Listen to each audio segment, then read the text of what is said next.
Hello दोस्तों, कैसे हैं आप सभी। आज हम बात करेंगे सरिता जेठू की। अभी हाल फिलहाल में सरिता जेठू जो है वो पहुंची थी आकांक्षा और अनूप के घर, क्योंकि आकांक्षा अनूप की बेटी का जन्मदिन था दूसरा। तो इस मौके पर उन्होंने ग्रैंड सेलिब्रेशन किया था। तो खैर, ग्रैंड सेलिब्रेशन कितना सक्सेसफुल रहा इस पर कोई चर्चा नहीं करेंगे, क्योंकि इस सेलिब्रेशन में मुझे क्रिएटर्स ज़्यादा नज़र आए। तो इसे बर्थडे पार्टी तो नहीं कहा जा सकता, इसे क्रिएटर्स पार्टी ज़रूर कहा जा सकता है, क्योंकि वहाँ पर फैमिली मेम्बर्स जो थे, मतलब सिर्फ आकांक्षा के पेरेंट्स और अनूप के पेरेंट्स, और साथ ही साथ उनकी जेठानी थी आकांक्षा की। इन सब के अलावा मुझे आस पड़ोस का भी कोई नज़र नहीं आया, सिर्फ क्रिएटर्स थे। तो इसका मतलब ये पार्टी जो है क्रिएटर्स पार्टी कहलाई जानी चाहिए। इसके साथ ही आकांक्षा ने कुछ अपने फैंस को भी इनवाइट किया था। तो चलिए, इस बात को हम बहुत अप्रिशिएट करते हैं कि उन्होंने अपने फैंस को भी इनविटेशन दिया और बहुत ही मान सम्मान भी दिया। ऐसा नहीं था कि पार्टी में किसी को मान सम्मान नहीं दिया गया, भरपूर मान सम्मान दिया गया, गाजे बाजे के साथ बुलाया गया। अब बात करेंगे हम इस पार्टी में आए हुए क्रिएटर्स की, क्योंकि यहाँ पर सबने खूब इंजॉय कर रहे थे। मैंने वीडियोस देखी हैं और यहाँ पर नीतू महना को भी मैंने देखा, काफ़ी खूबसूरत लग रही थी। ना जाने क्यों जब से वो जगत दीदी के हाथ से निकली हैं, चंगुल से निकली हैं, तब से उनकी खूबसूरती में चार चांद लग रहे हैं। साथ ही साथ जो है यहाँ पर अंकुश और उनकी पत्नी स्वाति जो है वो भी अच्छे लग रहे थे और डिसेंट बिहेव कर रहे थे। यहाँ पे अमित मिश्रा भी आए थे, उनके साथ उनके और भी क्रिएटर दोस्त जो हैं वो भी नज़र आ रहे थे। और कामनी जो है वो सीधा वेन्यू पर पहुंची थी। कामनी इनके घर रुकी नहीं थी, क्योंकि कामनी जो है वो भी नोएडा के आसपास ही रहती हैं, तो उनके लिए वेन्यू पर जाना जो है वो बड़ा आसान था। तो उन्होंने वो वेन्यू पर गई। अब इसमें जो है एक और क्रिएटर जो पहुंची थी, सरिता जेठू, अपने दोनों बच्चों के साथ इस फंक्शन में पहुंचे थे।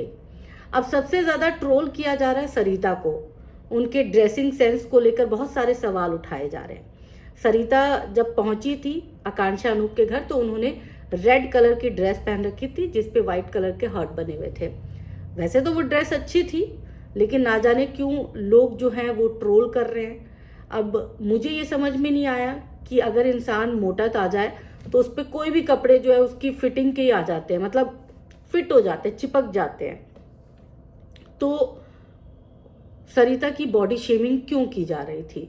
मैंने अक्सर देखा है कि सरिता की बॉडी शेमिंग बहुत होती है, और बॉडी शेमिंग वो लोग करते हैं जो स्क्रीन पर अपना चेहरा तक नहीं दिखाते, मतलब वो खुद पर्दे के पीछे हैं, लेकिन वो सामने वाले की बॉडी शेमिंग करने से कोई गुरेज नहीं करते, और ऐसे ऐसे शब्दों का इस्तेमाल भी करते हैं कि मतलब कान आपके लाल हो जाएंगे सुन के।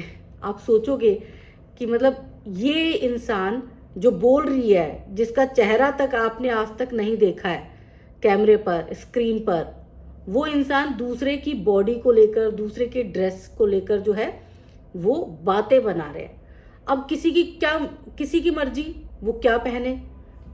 आप कौन होते हैं किसी के ड्रेस के बारे में बोलने वाले? वो साड़ी पहन के जाए, सूट पहन के जाए, वो कुर्ती डाल के जाए, वो ड्रेस डाल के जाए, वो जीन्स डाल के जाए, इसमें आपको क्या?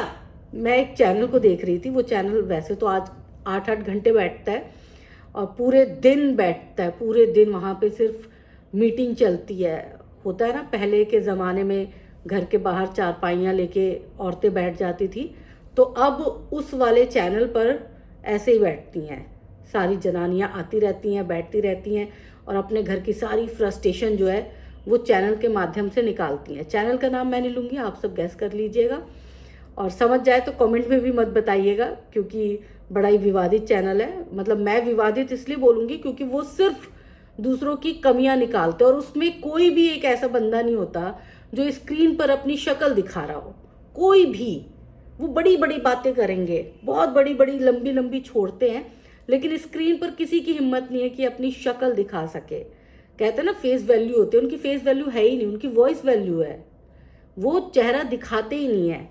तो खैर चलो, उनमें से किसी को मैं निजी तौर पर नहीं जानती हूँ, मैंने एक दो बार देखा तो मतलब मेरा सर चकरा गया कि 8-8 घंटे कौन लाइव आ सकता है, मतलब इतना वेला कौन हो सकता है। खैर होते हैं, वेले लोग भी होते हैं। तो अब बात करेंगे हम कि उन्हीं में से लोग जो हैं वो सरिता के ड्रेस को लेकर सवाल खड़े कर रहे थे, और साथ ही आकांक्षा अनूप के पार्टी को लेकर भी बहुत सारी बातें की जा रही थी कि इसने उसको बुलाया, उसको नहीं बुलाया, इसने उसको बुलाया, उसको नहीं बुलाया, इस पार्टी में ये नज़र आ रहे थे, उस पार्टी में वो नज़र नहीं आ रहे थे। तो भाई जो पार्टी दे रहा है, जो पैसे खर्च कर रहा है, वो डिसाइड करेगा उसको किसको बुलाना है, नहीं बुलाना। अब उसकी क्रिएटर से बहुत अच्छी बन रही है तो वो क्रिएटर्स को बुला रही है, उसके क्रिएटर्स मित्र हैं तो वो उस मित्र को बुला रही है। ये तो वही बात हो गई ना कि जिसके जर्नलिस्ट कोई है तो उसके जर्नलिस्ट ही दोस्त होंगे, कोई ब्यूरोक्रेट है तो उसके वही होंगे दोस्त, कोई अगर सरकारी नौकरी में किसी बिजली विभाग में तो उसके सारे दोस्त तो वहीं के होंगे ना। आउटसाइडर तो 4-5 हो सकते हैं, पर ज्यादातर वक्त जो जिनके साथ बिताता है उन्हीं के दोस्त होते हैं, उसी टाइप के दोस्त होते हैं उसके, है ना।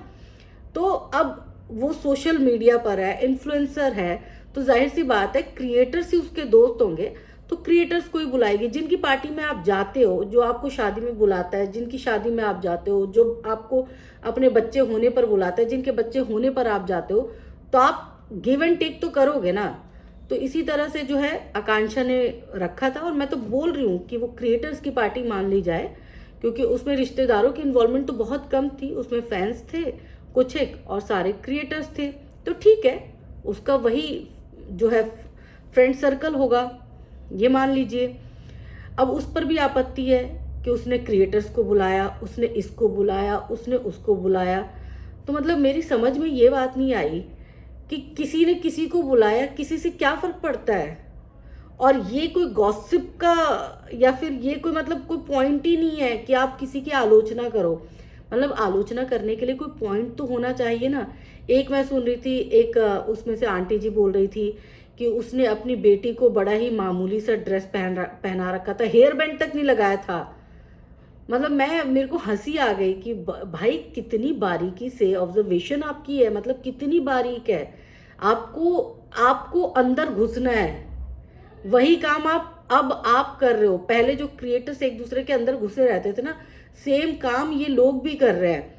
उसने हेयर बैंड नहीं पहनाया, उसने हाथ में ब्रेसलेट नहीं डाला, उसने क्राउन नहीं अपनी बेटी को पहनाया जिसके सेलिब्रेशन के लिए 1 महीने से हाई तौबा मचा रखी थी।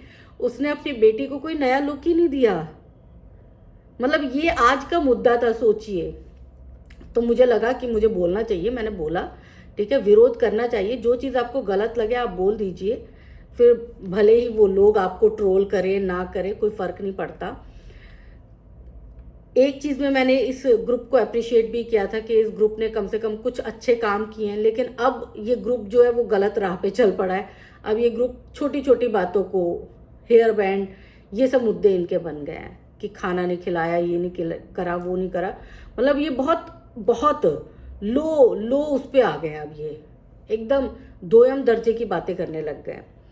अब बात हो रही थी सरिता जेठू के कपड़े पर। अब सरिता जेठू के कपड़े इनके लिए नेशनल मुद्दा बन गया। ये सरिता जेठू के कपड़ों पर बने हार्ट के बारे में बात कर रहे थे, कैसे कपड़े पहन रखे हैं, अपने शरीर के हिसाब से तो पहनने चाहिए, ये तो पहनने चाहिए, वो तो पहनने चाहिए। ठीक है, मैं मानती हूँ, चलो सरिता जेठू को कपड़े ढंग के पहनने चाहिए। अरे अपनी शक्लें तो दिखा दो, पहले अपनी शक्लें तो दिखा दो। मतलब इतना अंडर कॉन्फिडेंट ये औरतें हैं कि अपनी शक्लें नहीं दिखाते हैं, लेकिन दूसरों के कपड़ों पर बहुत बोलते हैं। उर्फी जावेद, सस्ती उर्फी जावेद, सोशल मीडिया की उर्फी जावेद, इस तरह के नाम दे रहे हैं ये। मुझे समझ नहीं आता, वो कुछ भी पहने, क्या फर्क पड़ रहा है आपको। अच्छी लग रही थी भाई। देखो एक बड़ी कॉमन सी बात है, जो पतले दुबले लोग होते हैं ना, ये है, इस बात को मान लीजिए। जो दुबले पतले लोग होते हैं ना, उन पे सारी चीज़ें जो है वो अच्छी लगती हैं, लेकिन जो थोड़े चबी टाइप के लोग होते हैं उन पे सारी चीज़ें अच्छी नहीं लगती। लेकिन इसका मतलब ये नहीं है कि वो पहने ही ना, उनकी मर्जी। मैं थोड़ी चबी हूँ, मुझे ड्रेसेस पहनना पसंद है, मैं पहनती हूँ। मेरे हस्बैंड कई बार बोलते हैं कि ये अच्छा नहीं लग रहा, लेकिन मेरा मन कर रहा होता है कि मेरे को ये पहनना है, तो मैं बोलती हूँ प्लीज़ मुझे पहनने दो ना यार, कोई बात नहीं, अच्छा नहीं लग रहा, लेकिन मैं पहन के अपना दिल तो खुश कर लूँ।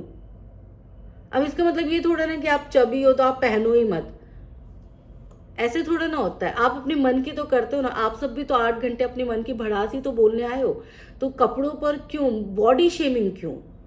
मुझे इनके और किसी चीज से कोई आपत्ति नहीं है, बट मुझे बॉडी शेमिंग से बहुत आपत्ति हुई है, क्योंकि हमेशा हमेशा औरतें जो है ना सॉफ्ट टारगेट होती है। ये औरत ही औरत की दुश्मन भी होती है। यहाँ बैठ के सारी औरतें पंचायत कर रही होती हैं कि उसके कपड़े बेकार, उसके कपड़े बेकार, भले ही वो ऑन कैमरा ऑफ कैमरा जो ना कैमरा बंद करके वो सब्जियां ही छिल रही हो पूरे दिन, लेकिन उन्होंने बॉडी शेमिंग की। उस कपड़े में क्या गलत था? ड्रेस थी, ड्रेस वैसी ही होती है। ड्रेस जो है, अब मोटे शरीर पर तो ड्रेस वैसी ही लगती है, थोड़ा सा अगर हेल्दी बंदा होता है तो वैसी ही लगती है। मैं हेल्दी हूं तो मेरे पे भी ड्रेसेस वैसी ही लगती हैं, लेकिन ठीक है, मैंने अपने आप को एक्सेप्ट कर रखा है। इसमें अगर कोई मुझे बोलता भी है, मेरे पेरेंट्स ही बोलते, मेरे हस्बैंड ही बोलते, तो मुझे बुरा लगता है कि क्यों बोल रहे हो आप, क्या हो गया? अगर मैं हेल्दी हूं तो मैं पहन नहीं सकती क्या? क्या मैं हमेशा साड़ी में ही रहूं फिर? इसका मतलब आप मुझे लिमिट कर रहे हो ना, आप मुझे बांधने की कोशिश कर रहे हो, या फिर आप मुझे कंट्रोल करने की कोशिश कर रहे हो। तो ये औरतें जो हैं, ये चैनल जो है, जब तक ये लोगों के बारे में ना अच्छी अच्छी बातें कर रहा था, जैसे कि इन्होंने लप्पू लप्पी के बारे में जो है बड़ी अच्छी अच्छी चर्चाएं की, तो वो एक मुझे वैलिड पॉइंट लगा कि चलो ठीक है, इनको ये चीज़ अच्छी नहीं लगी तो इन्होंने बोला, वो जो गलत था वो बोला। लेकिन अब जो गलत नहीं है उसको जानबूझ के गलत क्यों करना? मतलब ये तो वही बात हो गई ना कि भाई हम तो बोलेंगे, हमें बोलना है, हम तो गलत सही को भी गलत करार दे देंगे, हमें कोई चुप करवाने वाला नहीं है। तो मैं सॉरी, आई एम सॉरी, लेकिन मैं इनकी इस बात से बिल्कुल भी इत्तेफाक नहीं रखती। मैं यहाँ उनके यहाँ बैठे हुए सारी औरतों की बड़ी इज्जत करती हूँ, बड़ा सम्मान करती हूँ, लेकिन मुझे ये बॉडी शेमिंग वाला पोर्शन जो है वो बिल्कुल भी अच्छा नहीं लगा।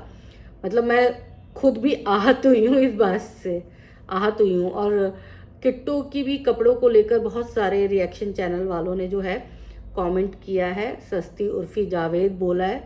तो मतलब मुझे उस बात से भी बड़ी आपत्ति रही कि आप किसी के कपड़ों को लेकर क्यों बोल रहे हो। तो खैर, जो बोल रहा है वो फिर देख ले, क्योंकि आप तो अपना चेहरा भी नहीं दिखाते हो, है ना, फोटो से ही काम चला लेते हो, तस्वीरों से आपके काम चल जाती है। लेकिन दूसरा एक बड़ा इन्फ्लुएंसर है, उसके मिलियंस में जो है फॉलोअर्स है, और उसके मिलियंस में फॉलोअर्स उसको इसी रूप में देख के बने हैं। ऐसा नहीं है कि वो पहले ऐश्वर्या राय थी और अब वो टुनटुन हो गई है।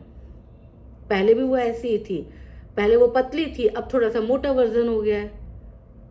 तो प्लीज़ बॉडी शेमिंग मत करें, क्योंकि बॉडी शेमिंग करना गलत है।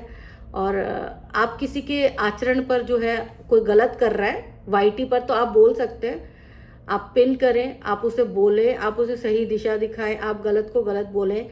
ये बात समझ में आती है कि चलो ठीक है, आपने एक अच्छा काम किया है, इनिशिएटिव लिया है कि नहीं, जो वाईटी पे गंद फैलाएगा हम उसके बारे में बोलेंगे। लेकिन वो लाइन जो है वो क्रॉस करते हुए आप जो है आगे बढ़ते जा रहे हो, तो थोड़ा सा बैकफुट पर आओ, क्योंकि अब बैकफुट पर आने का टाइम आ गया है। क्योंकि अब आप सब लोगों के घरों में घुस रहे हो, लोगों के कपड़ों में घुस रहे हो, लोगों की पार्टियों में घुस रहे हो। वहाँ पे जो पार्टी कर रहे थे वो आकांक्षा अनूप की पर्सनल पार्टी थी, वो जिस मर्जी को बुलाएं वो उनका डिसीजन था। ऐसा नहीं है कि वो आकांक्षा अनूप पैसे लगा रहे हो और हमें बोलेंगे कि तुम बुलाओ, तुम अपनी मर्जी से बुलाओ। वो अपने रिलेशन उनके किन से बेहतर है, किन से अच्छे, किन से पार्टी वाले रिलेशन है, किन से दूर के रिलेशन है, तो उसी हिसाब से बुलाएंगे।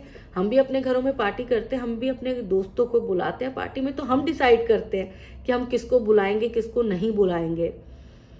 तो पर्सनल स्पेस में घुसने की प्लीज़ कोशिश ना करें, मैं सबसे यही अनुरोध करूंगी। और सरिता का ड्रेस जो है वो सही था, अच्छा था। उनको अगर अच्छा लग रहा है तो वो अच्छा है, अगर वो उस ड्रेस में कंफर्टेबल है तो वो कंफर्टेबल है, उस पर कोई कमेंट्स जो है वो नहीं होना चाहिए।